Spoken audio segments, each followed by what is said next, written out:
Hello mathematicians! I hope by the end of this video you can say I can add and subtract positive and negative decimals. So here we are at the gravesite of subtraction, who we buried when we were subtracting positive and negative integers, because subtracting positive and negative integers can get confusing. So we decided that subtraction was dead to us when it comes to that.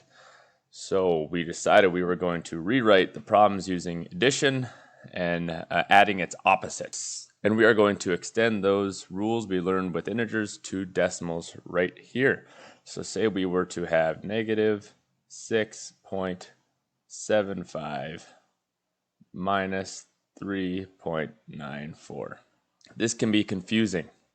So what we want to do is we can use our rules we know for adding and just rewrite this using addition and use those rules. We still know that this equals negative 6.75. The first one stays the same. And we're going to change this minus to a plus. And because we changed the minus to its opposite, we need to change this second number to its opposite. So we change positive 3.94 to negative 3.94. So now we have two negative numbers being added together. And when we have two negative numbers being added together, we know our answer is going to be negative because they're both moving to the left on the number line.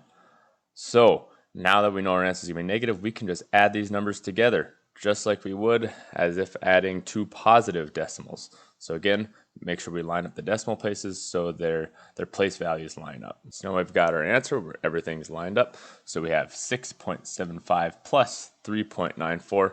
Our decimals are lined up. Our thousandths places are lined up, and our hundredths places are lined up. So we got 5 plus 4 is 9.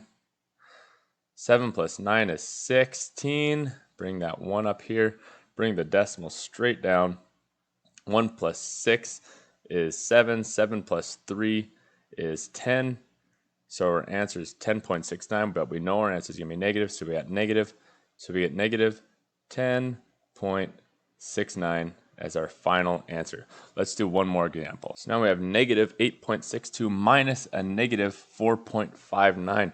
So we need to rewrite this using addition. So we change this, or we keep the first one, so the first one stays at negative 8.62. Nothing changes there. So if this one's negative, it stays negative. Now we change the minus to a plus, and because we change this to its opposite, we need to change this one to its opposite as well. Opposite of negative 4.5 is positive 4.59, and now here we go.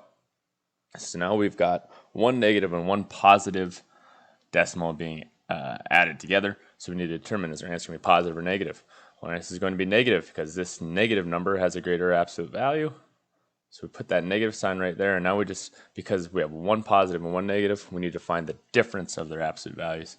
So we take 8.62 and we subtract it from 4.59. Again, make sure that everything's lining up correctly. 2 minus 9, can't do that, need to borrow. 12 minus 9 is 3. 5 minus 5 is 0. Bring the decimal straight down. 8 minus 4 is 4. So we get an answer of negative 4.03. I hope by now you can say I can add and subtract positive and negative decimals.